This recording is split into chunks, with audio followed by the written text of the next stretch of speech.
नमस्कार, स्वागत है आप सभी का हमारे YouTube channel KCB Z classes में।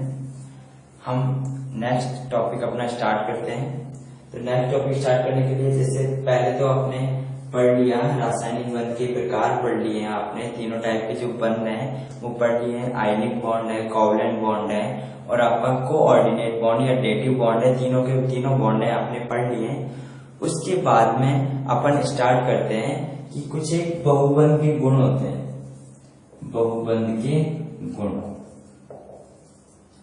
बहुबंध के गुण जैसे क्या क्या होते हैं। जैसे तीन टाइप के अपने बहुबंध होते हैं, सिंगल बॉन्ड, डबल बॉन्ड और ट्रिपल बॉन्ड। इनके गुण क्या क्या हैं? सबसे पहले जैसे हम बात करते हैं कि आपकी बंध लंबाई की, बंध लंबाई की बात करते हैं। तो बंध लंबाई है वो सबसे ज्यादा किसकी होती है? सबसे ज्यादा होती है जैसे आपकी ये सिंगल बॉन्ड, फिर डबल बॉन्ड की उससे कम और ट्रिपल बॉन्ड की सबसे कम। ये तो इसकी क्या होती है? बंध लंबाई, बॉन्ड लेंथ होती है कि सिंगल बॉन्ड है सबसे लंबा होता है, फिर डबल बॉन्ड थोड़ा इससे छोटा हो जाता है और ट्रिपल बॉन्ड और भी छोटा। तो मतलब जैसे जैसे बॉन्ड बढ़ता जाता है, बॉन्ड की मल्टीप्लिसिटी बढ़ती जाती है, वैसे वैसे क्या होता है कि वहां पर उसकी लंबाई है वो कम होती जाती है। दूसरा हम बात करते हैं बंध ऊर्जा। तो बंध ऊर्जा क्या होती है? अब देखो बंध ऊर्जा है कौन से बंध को तोड़ने के लिए जो ऊर्जा है वो ज्यादा लगेगी। तो ध्यान रखना कि जैसे अपना तीन बॉन्ड है, सिंगल बॉन्ड, डबल बॉन्ड और ट्रिपल बॉन्ड, इनको इनमें से किसको सबसे आसानी से अपन तोड़ सकते हैं? सिंगल बॉन्ड को तोड़ सकते हैं। और ट्रिपल बॉन्ड को तोड़ने के लिए क्या चाहिए? ज्यादा ऊर्जा चाहिए। तो बंध ऊर्जा है वो किसकी ज्यादा होती है? ट्रिपल बॉन्ड की सबसे ज्यादा होती है। तो ये ट्रिपल बॉन्ड की बंध ऊर्जा सबसे ज्यादा, डबल बॉन्ड की उससे कम और सिंगल बॉन्ड की सबसे कम होती है। ये तो ट्रिपल बॉन्ड, ये आपका डबल बॉन्ड और ये सिंगल बॉन्ड। तो ट्रिपल बॉन्ड की जो बंध ऊर्जा है वो सबसे ज्यादा, डबल की कम और सिंगल बॉन्ड की उससे कम। तीसरा होता है अपना क्रियाशीलता, रिएक्टिविटी किसकी ज्यादा होती है? तो क्रियाशीलता के अंदर हम बात करते हैं कि जैसे आपका ये तो सिंगल बॉन्ड, ठीक है, फिर डबल बॉन्ड और फिर ट्रिपल बॉन्ड। तो ट्रिपल बॉन्ड की जो क्रियाशीलता है वो सबसे ज्यादा होती है। सबसे ज्यादा कैसे क्रियाशीलता की बात क्या करते हैं कि एक रिएक्शन के अंदर जो ट्रिपल बॉन्ड है वो सबसे पहले टूटता है, सबसे ज्यादा रिएक्टिव होता है। और सबसे पहले क्यों टूटता है? क्योंकि अपने को पता है कि ट्रिपल बॉन्ड के अंदर दो पाई बॉन्ड होते हैं और डबल बॉन्ड के पास एक पाई बंध होता है। तो ये जो दो पाई बंध है इसमें से एक तो बनता है सिग्मा बॉन्ड और एक पाई बॉन्ड। तो इनमें से जो सामर्थ्य है वो सिग्मा बॉन्ड की जो स्ट्रेंथ है, जो सामर्थ्य है वो किसका ज्यादा होता है? सिग्मा बॉन्ड का ज्यादा होता है। पाई बॉन्ड का जो बंध सामर्थ्य है वो क्या होती है? कम होती है। तो कम होगी तो यहाँ से ये पाई बंध है वो दुर्बल बंध होता है। पाई बंध कैसा होता है? दुर्बल। तो ये आसानी से जल्दी से टूट जाता है और टूटेगा तो एक रासायनिक अभिक्रिया क्या होगी? आसानी से होगी। आसानी से होगी तो इसकी क्रियाशीलता क्या होगी? सबसे ज्यादा। सबसे ज्यादा क्रिया करेगा सबसे पहले रिएक्शन के अंदर, तो ट्रिपल बॉन्ड की क्रियाशीलता है वो सबसे ज्यादा होती है, डबल बॉन्ड की उससे कम और सिंगल बॉन्ड की सबसे कम होती है। ये तो कुछ एक बहुबंध के अपने गुण होते हैं, ठीक है। उसके बाद में हम अपना टॉपिक स्टार्ट करते हैं फॉर्मल चार्ज, ठीक है। देखो ये तो छोटा सा था, फिर अपन नेक्स्ट स्टार्ट करते हैं फॉर्मल चार्ज या औपचारिक आवेश कैसे निकालते हैं। देखो बात करते हैं हम फॉर्मल चार्ज की। ये आपका फॉर्मल चार्ज, फॉर्मल चार्ज या औपचारिक आवेश।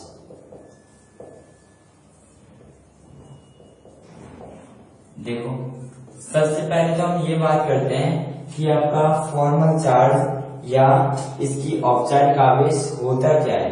तो फॉर्मल चार्ज या औपचारिक आवेश क्या होता है कि किसी भी बहुपरमाणुक अणु या आयन के ऊपर एक जो विशेष आवेश उपस्थित होता है वो उसका कहलाता है फॉर्मल चार्ज। कोई भी बहुपरमाणुक अणु या आयन, ठीक है, क्या बोल रहा हूँ, कोई भी बहुपरमाणुक अणु या आयन हो सकता है जिसके पास, जैसे अपन बात करते हैं कोई भी, जैसे O3 हुआ आपका, जैसे CO3 - ये कार्बोनेट आयन हुआ, इनके ऊपर ये जो चार्ज है जैसे Cn- हुआ, ऐसे ही आपका COCl2 हुआ, फॉस्फीन हुआ, इन सभी के ऊपर कौन सा चार्ज पर्टिकुलर एटम के ऊपर उपस्थित है उसका पता हम फॉर्मल चार्ज से लगाते हैं। वैसे तो पूरे अणु के ऊपर है, लेकिन ये पर्टिकुलर परमाणु के ऊपर होता है, उसको हम फॉर्मल चार्ज के द्वारा निकालते हैं कि किसी एक परमाणु के ऊपर वो कौन सा आवेश उपस्थित होता है, किसके ऊपर कौन सा कितना आवेश उपस्थित है, वो उसका फॉर्मल चार्ज होता है। निकालते कैसे हम फॉर्मल चार्ज को? फॉर्मल चार्ज, औपचारिक आवेश को निकालते कैसे हैं? सबसे पहले तो यहाँ पे संयोजी इलेक्ट्रॉन, एक परमाणु के कुल संयोजी इलेक्ट्रॉन माइनस क्या करते हैं, माइनस अबंधित इलेक्ट्रॉन जो बंध बनाने में भाग नहीं लेते वो इलेक्ट्रॉन, फिर माइनस बंधित इलेक्ट्रॉन बटे 2। ये इसका सीधा सा फॉर्मूला होता है निकालने का, बड़ा सिंपल है। या फिर हम इसको ऐसे लिख सकते हैं, फॉर्मल चार्ज बराबर valence electron minus lone pair minus ये शेयर इलेक्ट्रॉन बटे 2, ठीक है। ये भी फॉर्मूला इसको लिख सकते हैं कि ये तो वैलेंस चार्ज में जो इलेक्ट्रॉन प्रेजेंट है वो, ये लॉन पेयर जो बंध बनाने में भाग नहीं लेते हैं वो इलेक्ट्रॉन, और ये वो जो बंध साझेक इलेक्ट्रॉन है। क्या कह रहा हूँ, बंधित इलेक्ट्रॉन, जो परमाणु जितने बंध बना रहे हैं, जितने और दूसरे परमाणु से जुड़ा हुआ है वो उसके बंधित इलेक्ट्रॉन होते हैं, ठीक है। तो ये हम ऐसे निकालते हैं। जैसे मैं बात करता हूँ O3 की, आपने सबसे लास्ट में जो ओजोन पढ़ा था, ओजोन, उसके अंदर आपने उपसैचुरेशन जब बंध पढ़ा था कि ओजोन के अंदर उपसैचुरेशन जब बंध होता है, तो देखो हम बात करते हैं कि ये आपका O3 बनता कैसे है, ये ऑक्सीजन, ये एक ऑक्सीजन और ये एक ऑक्सीजन। तो ये अपन ने ऐसे बनाया था कि यहाँ पे शेयर कर दी, ये ऑक्सीजन बंध बना था, इसके पास इलेक्ट्रॉन कितने हैं और इसके पास ये इसकी लुईस का रचना होती है। मैं इसको नाम दे देता हूँ, एक ऑक्सीजन परमाणु, दूसरा और ये तीसरा। अब हम एक एक के ऊपर फॉर्मल चार्ज निकालते हैं। सबसे पहले ऑक्सीजन 1 के ऊपर फॉर्मल चार्ज निकालते हैं। तो सबसे पहले तो वैलेंस इलेक्ट्रॉन, कुल संयोजी इलेक्ट्रॉन, ऑक्सीजन के बाइकों को उसमें कितने इलेक्ट्रॉन होते हैं, 6 इलेक्ट्रॉन होते हैं, माइनस लॉन पेयर के इलेक्ट्रॉन कितने हैं, कुल अबंधित इलेक्ट्रॉन 2, तो ये 2, माइनस बंधित इलेक्ट्रॉन कितने हैं, ये ऑक्सीजन कितने पर दूसरे परमाणु से बंध बना रहे हैं, तो ये 2 इलेक्ट्रॉन, ये 2 4 और 2 6, तो ये 6 और बटे 2, तो ये किया तो ये कितना हो गया 3, 6 माइनस 2 किया तो ये 4 माइनस 3 किया तो ये +1। मतलब ऑक्सीजन 1 के ऊपर कितना चार्ज है, +1। फिर ऑक्सीजन 2 के ऊपर देखो, ऑक्सीजन 2 के ऊपर तो वही वैलेंस चार्ज इलेक्ट्रॉन कितने हैं, 6, माइनस अबंधित इलेक्ट्रॉन कितने हैं, 2 और 2 4, माइनस बंधित इलेक्ट्रॉन कितने हैं, ये 2 2 4, तो ये 4 बटे 2, तो ये कितना हो गया 2। तो 6 माइनस 4 किया तो ये 2 माइनस 2 किया तो ये 0। मतलब ऑक्सीजन 2 के ऊपर कोई भी चार्ज नहीं, 0 चार्ज है।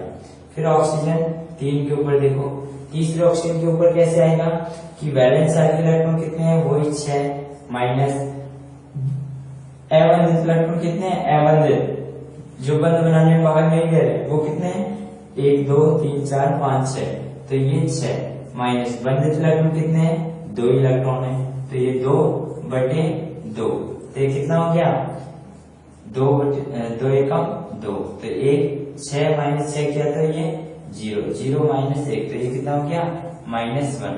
मतलब ऑक्सीजन 3 के ऊपर कितना है, -1, ऑक्सीजन 2 के ऊपर 0, और ऑक्सीजन 1 के ऊपर +1। तो +1 और -1 ये क्या हो गया, न्यूट्रल हो गया, तो इसलिए इसके ऊपर कोई भी आवेश उपस्थित नहीं है। ये पर्टिकुलर एक परमाणु के ऊपर हम आवेश निकालते हैं, ऐसे कि कौन से ऑक्सीजन के ऊपर या कोई भी परमाणु है उसके ऊपर कितना आवेश उपस्थित होता है वो हम इससे निकालते हैं। ठीक है, जैसे हम और बात कर लेते हैं, जैसे देखो एक एग्जांपल तो ये हो गया आपका, एक और एग्जांपल की बात करते हैं। जैसे हम COCl, जैसे ये फॉस्जीन है, ठीक है, ये क्या है, फॉस्जीन। तो जैसे बनाते हैं, ये कार्बन, ये ऑक्सीजन, ये क्लोरीन, ये क्लोरीन। क्लोरीन के भागीतम कोश में कितने इलेक्ट्रॉन होते हैं, 7, कार्बन के 4, तो ये क्लोरीन के हो गए 7 और ये ऑक्सीजन के हो गए 4, तो ये और 2 ये 6। ठीक है, ये 6 तो इतने बंद बना लिया। अब इसको मैं नाम देता हूं 1, 2, 3 और ये 4। ठीक है, सबसे पहले क्लोरीन 1 के ऊपर जो फॉर्मल चार्ज है वो निकालते हैं। तो क्लोरीन 1 के ऊपर फॉर्मल चार्ज कैसे निकलेगा, देखो बंधित, सबसे पहले तो कुल संयोजी इलेक्ट्रॉन कितने हैं, तो क्लोरीन के पास अपने को पता है कि भाइतम कोश में 7 इलेक्ट्रॉन होते हैं, माइनस अबंधित इलेक्ट्रॉन कितने हैं, बिल्कुल कितने हैं, 1, 2, 3, 4, 5, 6 इलेक्ट्रॉन इसके पास अबंधित है, माइनस बंधित इलेक्ट्रॉन कितने हैं, 2 इलेक्ट्रॉन है, तो 2/2, तो ये कितना हो गया, 2/2 किया तो 1, 7 में से 6 गया तो 1 और 1 माइनस 1 किया तो ये 0, तो ये क्लोरीन के ऊपर 1 के ऊपर 0। तो ऐसे ही कार्बन के ऊपर देखो, कार्बन 2 के ऊपर वैलेंस शेल में कितने इलेक्ट्रॉन होते हैं, 4, माइनस अबंधित इलेक्ट्रॉन कितने हैं, 0, माइनस बंधित इलेक्ट्रॉन कितने हैं, तो बंधित 2, 2 4 और 4 8, तो ये 8/2 किया तो ये 4 माइनस 4 किया तो ये 0, मतलब कार्बन 2 के ऊपर भी क्या चार्ज है, 0 फॉर्मल चार्ज है। फिर हम इसके ऊपर निकालते हैं, इस वाले क्लोरीन के ऊपर, तो क्लोरीन 3 के ऊपर भी क्या होगा, 0 होगा, क्योंकि सेम टू सेम है, इस वाले क्लोरीन के जैसे ही इधर है वही 7, तो इसके ऊपर भी क्या होगा, 0 होगा। ये पहले निकाल दिए इसलिए यहाँ पे नहीं निकाल रहे। फिर हम बात करते हैं किसके ऊपर, इस वाले ऑक्सीजन के ऊपर, तो ऑक्सीजन 4 के ऊपर फॉर्मल चार्ज निकालते हैं। तो इसके संयोजी इलेक्ट्रॉन कितने होते हैं, भाइतम कोश में 6, माइनस अबंधित इलेक्ट्रॉन कितने हैं, 1, 2, 3, 4, तो ये 4, माइनस बंधित इलेक्ट्रॉन कितने हैं, देखो बंधित इलेक्ट्रॉन कितने हैं इसके ऊपर, ऑक्सीजन के ऊपर 1, 2, 3, 4, तो ये 4/2, तो ये कितना हो गया, 2, तो 6 माइनस 4 किया तो ये 2, 2 माइनस 2 किया तो 0, मतलब सभी के ऊपर जो फॉर्मल चार्ज है वो कितना आया, 0। ये फॉर्मल चार्ज इसके ऊपर 0 आया, इसलिए फॉस्जीन के पास कोई भी आवेश उपस्थित नहीं होता है। ठीक है, ऐसे जैसे हम CO3 की बात कर लेते हैं, तो इसमें भी क्या होगा, ऐसे ही होता है। तो आपको मैं और एग्जांपल देता हूँ, ये आपको सॉल्व करने हैं होमवर्क के लिए, ये आपके लिए है। ठीक है, आपको इनके ऊपर फॉर्मल चार्ज है वो निकालना है। जैसे एक तो HClO4 और एक HSO4-। इसके अंदर तो आपको निकालना है क्लोरीन के अंदर और इसका सल्फर के अंदर फॉर्मल चार्ज निकालना है। सीधा सीधा निकाल लेना क्लोरीन के ऊपर, ठीक है, इसमें क्लोरीन परमाणु के ऊपर निकालना है और इसके अंदर सल्फर परमाणु के ऊपर निकालना है आपको फॉर्मल चार्ज। तो फॉर्मल चार्ज बड़ा ही सिंपल है कि कैसे निकालते हैं कि किसी होता क्या है, किसी भी बहुपरमाणु अणु या आयन के ऊपर जो उसका पर्टिकुलर आवेश होता है, जो उसका विशेष आवेश है, वो उसका क्या कहलाता है, फॉर्मल चार्ज कहलाता है। और तो इसमें हम फॉर्मल चार्ज निकालते कैसे हैं, कुल संयोजी इलेक्ट्रॉन माइनस अबंधित इलेक्ट्रॉन माइनस बंधित इलेक्ट्रॉन बटे 2। तो परमाणु के कुल संयोजी इलेक्ट्रॉन कितने हैं, वैलेंस इलेक्ट्रॉन कितने हैं, लोन पेयर कितने, लोन पेयर के इलेक्ट्रॉन कितने हैं, माइनस शेयर पेयर इलेक्ट्रॉन बटे 2। तो ये फॉर्मल चार्ज, ये एग्जांपल आपको सॉल्व करके इसके अंदर तो क्लोरीन में और सल्फर में फॉर्मल चार्ज आपको निकालना है HClO4, ये आपके लिए होमवर्क है। ठीक है, इसके आपको जो फॉर्मल चार्ज है इस वीडियो के कमेंट बॉक्स में आपको फॉर्मल चार्ट निकाल करके बताना है, ठीक है। तो फिर अपना नेक्स्ट टॉपिक अगली वीडियो में। Thank you.